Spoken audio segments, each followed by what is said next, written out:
Әлемде жыл сайын созылмалы ауруы асқынуынан 41 миллион адам көз жұмады. Бұл инфекциялық, эпидемиялық аурулар емес, миллиондаған адамның өмірімен ерте қоштасуына, ағза дабылын елемеу, сырқатына мән бермеу сынды жайлар себеп болады екен. Соның ішінде ең көбі 18 миллион адам жүрек ауруларынан көз жұмады дейді. Оның арасында 30-ға жетпеген жастар да бар. Жүрегі кенеттен тоқтап қалыпты. Осы сөзді былтырдан бері жиірек естіп жүрміз. Неге? Әрдайым анық байқала бермейтін, бірақ жүректегі кінәратты білдіртетін мына жағдайларға назар аудару өте маңызды. Сіздермен бірге дертке дау арнасы. Видеоны соңына дейін көріңіз. Сіз естіп білмеген ақпараттың болатынына сенімдіміз. Біздің еңбегімізді бағалап, келесі пайдалы видеоларымызды қарап жүріңіз. Сіздің оп-оңай, болмашы ғана әрекетіңіз бізді шабыттандырады. Жүрек ауруының жасырын белгілері. Кеуде тұсындағы жайсыздық. Бұл жүректе ақау барын білдіретін ең көп кездесетін белгі. Біреуде кеуде тұсы аздап қана ауырса, екінші адамда кеуде тұсын бірдеңе басып, қысып тұрғандай болады. Енді біреуде кеудеде ауыр тас тұрғандай сезім мазалайды. Егер сіз кейде кеуде тұсыңызда түсініксіз жағдай, біртүрлі сезім байқалса, мейлінше тезірек терапевтке қаралып, электрокардиограммаға түсуіңіз қажет. Басталып келе жатқан жүрек ұстамасы осындай белгі береді. Алдын алыңыз. Егер кеуде тұсындағы ауру қатты және бірнеше минуттан көбірек болса, шұғыл жедел жәрдем шақырғаныңыз жөн. Тәбеттің қашуы, жүректің айнуы, асқазандағы ауырлық сезімі. Әрине, асқазан жүрекке қатысы жоқ, әртүрлі себептермен ауырады. Алайда, кей кездері ас қорыту жүйесіне қалыпты мөлшерден аз қан келіп тұрғандықтан, ас дұрыс қорытылмауы мүмкін. Ал қанның дұрыс айналмауы жүректің нашар істегенінен болады. Егер жүрегіңіз себепсіз айни берсе, әсіресе кеуде тұсыңыздан жайсыздықты және осы тізімдегі басқа да белгілерді сезінсеңіз, терапевтке баруыңыз керек. Сол қолдың ауырсынуы. Жүректен шығатын және сол қолдағы жүйке талшықтары да сигналды мидың бір жеріне жіберіп тұрады. Осының нәтижесінде ми жүрек ауырып тұрғанын немесе сол қол ауырып тұрғанын әрдайым ажырата алмайды. Егер сол қолда себепсіз ауырсыну, салмағы артып кеткендей сезім, қозғалтудың қиындығы үйіп тұрғандай болса, дәрігерге көрінгеніңіз жөн. Инфаркттың классикалық белгісі осындай болады. Америкалық кардиология сол қолдағы кенет пайда болған ауырсыну, бірнеше минут бойы ауырсынуын қоймаса, жедел жәрдем шақыруға кеңес береді. Егер ауырсыну сезімі тез кетіп қалса, бір қайталанып тұрса, міндетті түрде дәрігерге қаралыңыз. Тістің және төменгі жақ сүйектің ауырсынуы. Ми қай жер ауырып тұрғанын анық ажыратылмайтын тағы бір жағдайы. Тіс пен жүрек ауруы.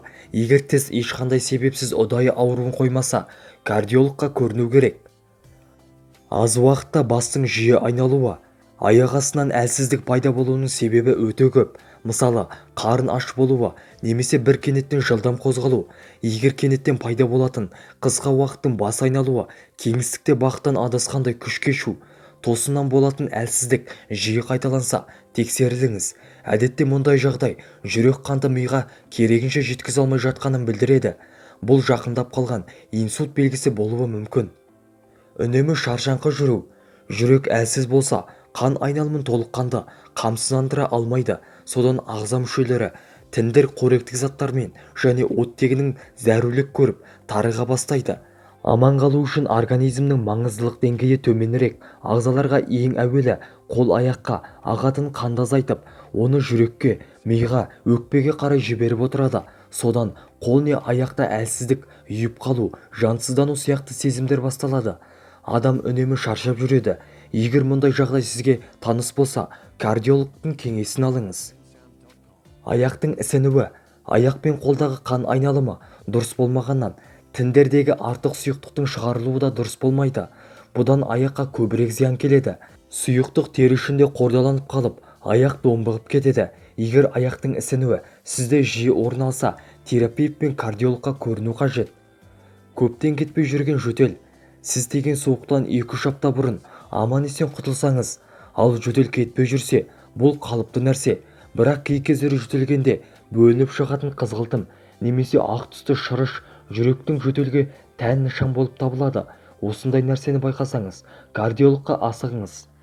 Себепсіз ентігу яғни алқыну қан құрамында оттегінің аздығын білдіретін алғашқы белгілердің бірі. Әдетте ол физикалық іс-қимыл кезінде болады. Бұлшық-еттер қимыл қозғалыс үшін көп оттегі қажет және ол оттегіні қаннан сіңіріп алып отырады. Оттегі жетпей қалмау үшін ми өкпеге жылдамырақ тыныстауды бұйырады. Артық салмақ, бір орыннан қозғалмайтын өмір салты стрессте ентігуге себеп болуы мүмкін. Бірақ адам ешқандай себепсіз ентігетін болса, әрі үнемі шаршаңқы жүретін болса, кеуде тұсында жайсыздық сезінсе, тездетіп кардиологқа баруы керек. Қатты қорылдау. Ұйықтап жатып қорылдау негізгі қалыпты нәрсе. Бірақ өте қатты қорылдау апойынның ұйқы кезінің демнің аз-кем уақытқа тоқтап қалып жатқанының белгісі. Апноэ жүрек қан тамыр жүйесін білдіреді. Жүрек бұлшықетінің гипоксиясына шалдықтырады және жүрек жұмысын қиындатады. Қан қысымын көтеруі мүмкін. Салдарынан артық түсетін жүрек қан тамыр жүйесі кез келген уақытта іске жарамай қалуы мүмкін. Сондықтан апноэ емдемесі болмайды, терапевтпен кеңесу керек. Жүрек соғысының жиілеуі. Жүрек аса бір себепсіз кеудеден атқып шығып кететіндей болған кезде немесе оның өте баяу соққанын сезсеңіз, дереу дәрігер қабылдауына жазылыңыз. Жүрекке пайдалы 10 тағам. Уайымсыз дені сау жүрек толыққанды өмір сүрудің кепілі. Бұл үшін көп нәрсе қажет емес. Ол үшін жаман әдеттерден арылу, көбірек қозғалу және жүрекке пайдалы өнімдерді пайдалану. Жүрегіңіздің саулығын сақтау үшін алдымен тамақтану тәртібіне көңіл бөлгеніңіз жөн. Себебі жүрек үшін дұрыс және салауатты тамақтану өте маңызды. Жаңғақ, бадам, жер жаңғақ, грек жаңғағы және тұзсыз пісте жүрекке өте пайдалы. Себебі олар Е дәруменіне бай. Бұл қандағы қажетсіз холестерин деңгейін төмендетеді және қан тамыр қабырғасын нығайтады. Ал грек жаңғағының құрамында омега-3 деңгейі жоғары. Ол жүрек тамыр жүйесінің жұмысын жақсартады. Буындар мен иммундық жүйеңізді нығайтады. Сонымен қатар терінің баяу қартаюына ықпал етеді. Зерттеулер көрсеткендей, күніне небәрі 30 грамм жаңғақ жүрек қан тамырлар ауруларынан болатын өлім қаупін 20%-ға төмендетеді екен. Кептірілген өрік. Құрамында А және В дәрумендері болғандықтан, кептірілген өрік жүрекке пайдалы тағамдар рейтингінде жоғарғы орынға ие. Өрік темір, калий және магнийге өте бай. Ол гемоглобинді арттыруға және жүйке жүйесін нығайтуға көмектеседі. Ескеретін жайт, гипотониясы төмен адамдар сақ болуы керек, себебі ол қан қысымын төмендетеді. Мамандар кептірілген өрікті күнделікті 100 грамм пайдалану қауіпсіз екенін айтады. Сұлы. Таңғы асқа сұлы пайдалы, әрі тойымды тағамның бірі. Ол адам ағзасына қуат береді, салмақ жоғалтуға көмектеседі, қант диабетінің алдын алады және де жүрек денсаулығын жақсартады. Сұлы майының құрамында еритін талшық бар. Ол ағзаға қажет емес, холестеринді сіңіреді және оны денеден шығарады. Авокадо. Құрамында адам организміне көптеген пайдалы қасиеттерге ие жеміс. Ол метаболизмді жақсартады және қатерлі ісік ауруының алдын алатын дәруменге бай жеміс. Авокадо жүректің жұмысын күшейтіп қана қоймай, қан қысымында қалыпқа келтіреді. Сондай-ақ калий мөлшері жоғары болғандықтан бүйректің жақсы істеуіне септігін тигізеді. Қызыл бұршақ. Магний, калий, фолий және тағы да басқа пайдалы микроэлементтерден тұрады. Жүрек пен қан тамырларын, сондай-ақ бүкіл денеге табиғи қорғаныс болып табылады. Қызыл бұршақтың құрамында қандағы қантты төмендетуге көмектеседі және қант диабетінің қаупін азайтады. Зәйтүн майы. Зәйтүн майы жүрек қан тамырлар ауруларының, әсіресе инфаркт пен инсульттың, сондай-ақ қатерлі ісіктің алдын алудың табиғи құралы болып табылады. Сонымен қатар, ғалымдар зәйтүн майындағы алиин қышқылы рак клеткаларын болдырмайды. Тиісінше, атап айтқанда, онкологиялық аурулардың, әйелдерде сүт безі қатерлі ісігінің даму қаупін азайтады.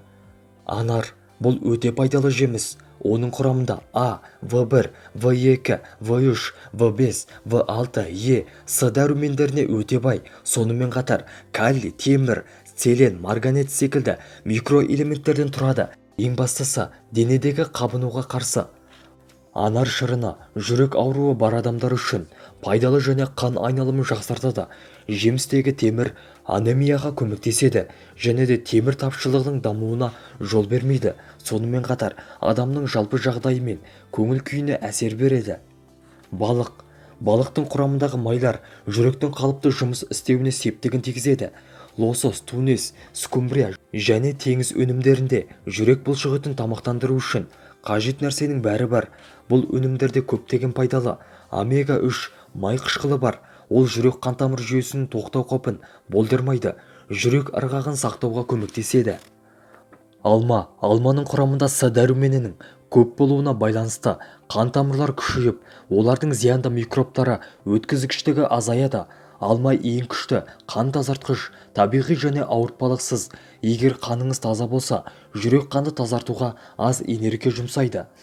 Сарымсақ тек суық тиюмен және тұмаумен күресуде ғана емес, сонымен қатар қант диабетімен ауыратындар арасында жиі кездесетін кардиомиопатияның дамуын болдырмауға көмектеседі. Сондай-ақ антиоксиданттық және де микробқа қарсы қасиетке ие, қан қысымын қалыпқа келтіреді және холестерин деңгейін азайтады. Видеоны жақындарыңызбен және достарыңызбен бөлісіңіз. Келесі видеода кездескенше сау саламатта болайық. Ауырмаңыздар, дендеріңіз сау болсын.